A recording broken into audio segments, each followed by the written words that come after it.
Hi friends, so the much talked about, the much controversial and the much debated mixed doubles events at the US Open just got over after 2 days of hectic action, and what a pulsating and thrilling final we had. Ultimately the defending champions Sara Errani and Errani-Vavassori won it in three pulsating sets after beating the number 3 seeds Iga Swiatek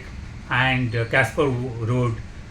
in the deciding set in the tiebreak 10-6. So they won it 6-3, 5-7, 10-6. To be fair, they could have won in two straight sets when they were serving at 5-4 in the second set after winning the first. But then the pressure got to them, the pressure of the big final, and there are so many factors, so many discussions, so many debates that were going around this final that must have put some additional pressure on them because they were playing for a cause which I will come to later, and it must have got to them along with the pressure of the opponents also that Swiatek and Ruud were there, they were putting, and they choked and they lost the game and then they lost the set, but somehow they gathered their composure and their calmness and they won the deciding tiebreak 10-6. And what a fabulous win it is because there was so much at stake for the pair.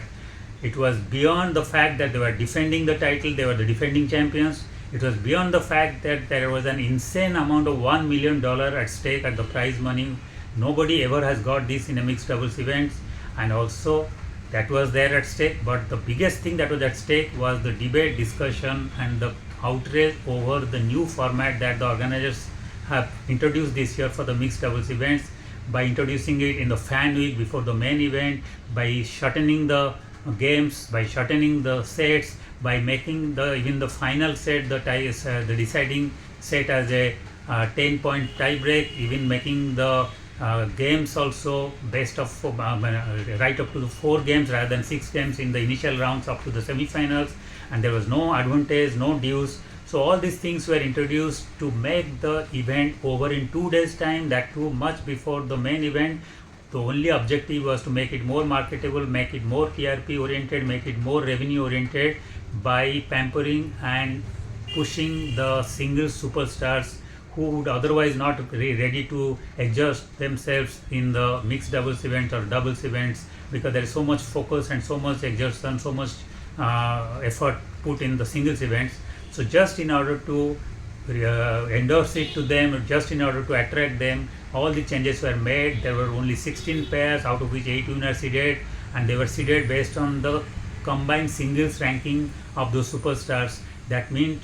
the doubles players were given a nudge, they were squeezed out. There were only 8 wildcard doubles pairs that could be possible, and then those singles players with high ranking were getting the seedings, and that meant the games were over, the matches were getting over quickly, there were hardly any rest, and the doubles players with all their skill set, court coverage, reflexes, were finding it that they were all getting hampered because the format was made to shorten the games and to help or to favor the singles players to pair up at the last minute and take their slots. Considering tennis is such an expensive sport, hundreds of players were playing doubles as pure doubles players and have enhanced their skill set, are making their bread and butter by playing and winning matches and winning trophies. Now, if as such this sport has become so skewed because a few superstars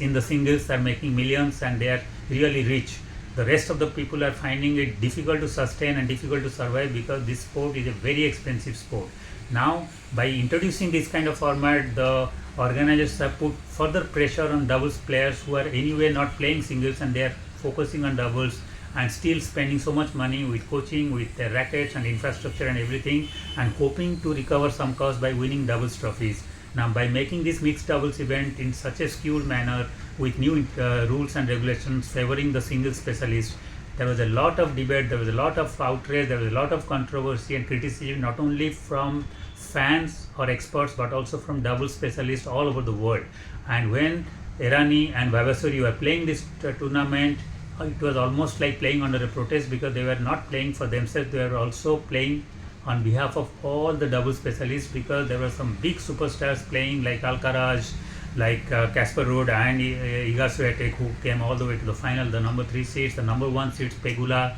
and Draper and Medvedev, and all sorts of superstars were playing. So it was like Errani and Vavassori almost playing on behalf of the doubles players, and they had no other option but to win it, to give a statement to the organizers that you can't take us for granted, you can't give a false premise to the world that now this event also is a single superstars event. They wanted to show that this event still belongs to the double specialist and there is room for the double specialist to win. So it was not just $1 million prize money or defending the title, it was the statement they wanted to make, and they reached the final in style, and in the final they won it with all their passion and emotion. It was clearly visible on their face, and they made that statement and they made that point, and that's where I think a lot of neutral fans and experts and also their fans and fans from Italy were rallying behind them, and they were very happy that they won. But the fact remains is that the finalists against them were seeded players who were single superstars. That is Iga Swiatek and Casper Ruud, the number 3 seeds. So by reaching the final and playing fabulously well in those 2 days, they have also made a statement that it is not absolutely clear that only doubles players should do well. They have shown that the organizers might have been right by trying to tweak the rules a little bit to bring in the single superstars, because they have come, they reached the final, and let's not forget Swiatek had played a grueling Cincinnati Open throughout the last 10 days, and before just 14 hours of this mixed event starting, she had finished a grueling final against Paolini and won that Cincinnati Open, and yet she came with a chartered flight and she played the matches, 2 matches yesterday, 2 matches today, and she won it right up to the final, and in the final also she was giving all her best. So it has been a great advertisement for the mixed doubles events because of the effort put in by even the single specialists. So the jury is still out, even though my personal take is that they should not have tinkered the format so much. They should have tried to make it even lucrative for the single superstars, but they should not have completely made changes and completely violated the whole format to such an extent. They could have found out a little balance, and also they should have minimum done is to make space for the double specialists throughout the world, because that's their event, and they should not try to squeeze them out, and hopefully next year they would make the changes. But at the end I can once say that yes, Vavassori and Errani won, yes they are the mixed doubles puritans, yes they have won in fair and square manner, and yes they have made a statement. But there is also an irony there, and that irony is that by winning it this year under the new format, under some protest or under such outrage and controversy, they have got more attention, more focus, and they have become much more high profile and famous than they had been when they had won it last year, and they had won even the French Open this year, and they had won so many titles beforehand. But because of the controversy and the outrage, the win makes it much more special and has made them much more famous. So credit to them, and kudos to them, congratulations to them, and commiserations to the number 3 seeds Swiatek and Ruud. Thank you.